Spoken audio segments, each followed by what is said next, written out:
So welcome back mga ka-Johnny. Nandito naman pumuli ang inyong lingkod ka, Johnny, ng Johnny TV. At ito ang Johnny Depp sa pangutang usapang ulam. Medyo kumukulog, mukhang bubugso ang isang malakas na ulan. Pero mga ka-Johnny, kung hindi pa kayo nakasubscribe, subscribe na po tayo sa aking channel para update po kayo sa mga videos na ginagawa ko araw-araw. Like and share na rin po para maging aware yung mga tao sa mga OLA update at OLA reviews natin mga ka-Johnny. So, without further ado, we start this. So mga ka-Johnny, hindi lang pala Pilipinas ang nakakaranas ng mga OLA scam at OLA modus mga ka-Johnny. Kumbaga parang ang target yata talaga ng mga OLA na ito ay mga third world countries.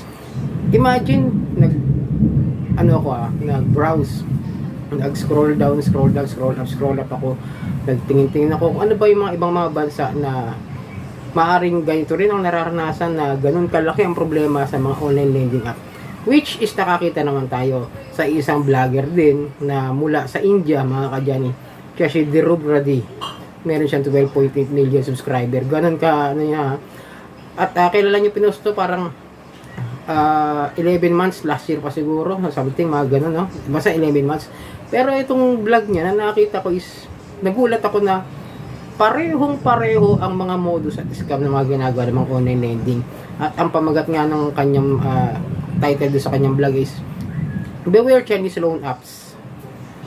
Alam niyo na ibig sabihin, di ba? Ang ano nga paliwanag sa atin sa PNP nung nandun tayo sa Karami ng time na yun na halos karamihan sa mga may-ari o sa mga nag-ooperate talaga is mga Chinese nationals ang may hawak, mga nag-ooperate. Tapos pag dito mga Pilipino lang mga nahuhuli at kung mayroon man mahuli mga Chinese ay konti lang naman ng mga supervisors sa mga managers sa mga yan. Kumbaga mga pain lang yan, mga scapegoat lang ginagamit yan. Pero yung talaga mga pinuno nila nasa ibang bansa. So yun mga ka-Johnny, tinignan ko.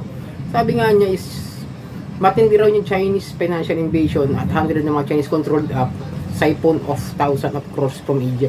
Ibig sabihin gumagamit pa sila ng siphon para na maka-access doon sa mga apps na ito ng mga online lending apps sa India mga ka-Johnny. So tinignan ko pa yung iba niya mga binlog, mga ano, the same, pero mas parehas din na nangyari na nung COVID pandemic, simula rin yung problema nila about sa online lending. So parehas din yung pinaliwanag niya, borrowers say they can't repay during the pandemic and alleged they face terrifying threats over their debts. The threats includes official looking but fake letters or harassing relatives, diba? Parehas na parehas, walang tulak kabigan ng mga estilo at mga scam nila. Kaya sabi ko, kung nangyayari sa ating bansa ito, pati sa ibang bansa like sa India, hindi lang ito basta-basta na sindikato. As in, malaking sindikato mga ka-Johnny. Di ba ganun ang magiging ideya natin, magiging mindset natin na ganun pala kalawak ang kanilang kalakaran sa ganitong klase ng sistema ng mga online lending. Tapos sabi pa ni Indian vlogger, Chinese instant loan apps have exploded in India as a lockdown hurts salaries. Borrowers say they are threatened with violence and fake police reports over repayment. Di naman,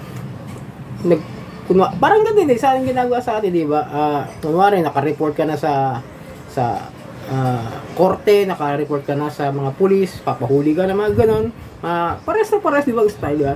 Kaya, ang payo rin ng mga ng Indian national na ito sa kanila is report naman sa RBI o yung Rural Bank of India. Tapos report to Cyber Police, report on Google Play Store. Ganun, di ba? Ganun katindi ang kalakaran ng online lending apps mga ka-Johnny. Hindi na sa Pilipinas talaga. Kung tayo namumroblema din nga sa kaliwat ka ng harassment nila, pati pala ang India is ganito rin. So yun mga ka-Johnny, in-update ko lang kayo, senior ko lang ito nakita ko na hindi lang pala tayo nag-iisang bansa na akala natin problemado sa online lending modus mga ka-Johnny. So yung mga ka-Johnny, meron lang akong mga ilang sasagutin na may nagtanong ko sa akin na kung totoo po ba ang demand letter. Mga ka-Johnny, ang demand letter kasi is isa lamang po yung patunay na naniningil sa inyo yung mga online lending o yung taong nagpautang sa inyo. Wala kayong dapat katakutan dyan o ano, kung di nyo man masagot dyan. Kasi kung magpapail lang sila ng kaso sa inyo, doon lang yung gagamitin yung demand letter mga ka-Johnny. Papail nila sa korte at papakita na ito yung mga demand letter kahit sa text at emails. Ang problema mga ka-Johnny, kapag ang demand letter wala nakalagay na pangalan ng nagpautang at hindi nakalagay yung detalye ng nangutang, yung statement of accounts ng utang nung nangutang na ganito yung interest, ganito yung ano ganyan, hindi pinapaliwanag kundi isang buong sulat lamang ng lahatan na sabi natin meron siyang utang na 5,000 tapos tumubo lang ng isang buwan ng 10,000, hindi naman i-declare doon, hindi naman isusulat doon sa demand letter. Magiging ano yan, kumbaga parang palisipikado, hindi na natanggapin ng korte kasi kailangan pag nag-demand letter ka, ipapaliwanag mo kung bakit lumaki ng ganon yung utang ng tao, kung taon na ba yan o ano. Siyempre, pagdating sa usgado, babagsak lang yan sa tamang interest at tubo na ibibigay ng korte, ng judge na hahawak ang kaso na yan. Kaya, kadalasan sa mga online lending, kahit saan damakmak na yung demand letter na natanggap mo sa, kahit sa sulat, kahit sa text, kahit sa email, hindi sila makapag-file dahil nga makaharap lang sila sa mas malaking problema na pag question sila sa korte, hindi sila makapagpalaw. Ganyan, wala naman nagpapile ng kaso ng online lending kasi nga sa credit mga kadyan eh. Sa iyon, meron nga ako mga nakakuha talagang ang laki, 2,000. Yung mga nangungutang sa sa mga credit card, di ba? Wala namang nagpapile. Kaya nasabihin mo under sila ng bangko pero hindi sila nakakapagpile talaga ng OLA. Depende na lang kung anong bangko talaga yung ano na yan. Siyempre, magkakaroon ka lang ng negative credit history. Kasi yung demand letter is paniningil lamang yan eh. Sa lamang yan sulat at paalala na sinisingil kayo ng nagpautang sa inyo. Huwag kayong basta-basta. Hindi po rin sinabi kasi demand letter, demanda na ibig sabihin sa Tagalog. Hindi. Demand, ibig sabihin due and demandable. Kailangan lang niyang bayaran at sinisingil na siya ng nagpautang. Yun lang po yun. Wala kayong dapat katakutan. So yun mga kadyan, itong nilingkod ka dyan ng Janitor TV at ito ang Janidep, usapang utang, usapang wala.